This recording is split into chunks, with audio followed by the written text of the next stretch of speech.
Saw last night with my wife the new movie out, His Only Son, which was done incredibly well on an unbelievably cheap budget. They did a great job teaching the life of Abraham and specifically his call of the Lord to sacrifice his son Isaac, right?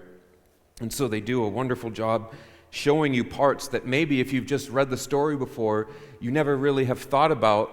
What was that trip like for Abraham, right?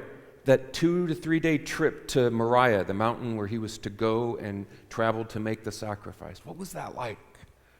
And they bring that to life. And what was it like to take your wife out into the middle of the desert and away from her gods and her people and promise her a child only for decades to go by with nothing?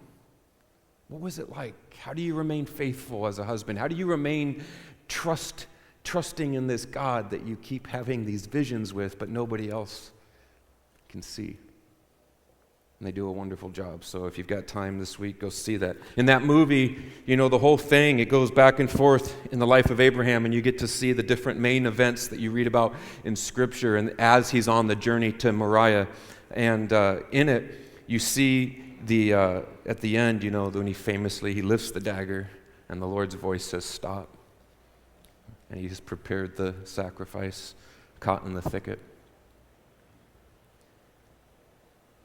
You see, the reason that Abraham could rejoice, that his son was spared, is first and foremost, it says he reasoned. He knew that if God was requiring the life of his son Isaac, then God would bring his son back.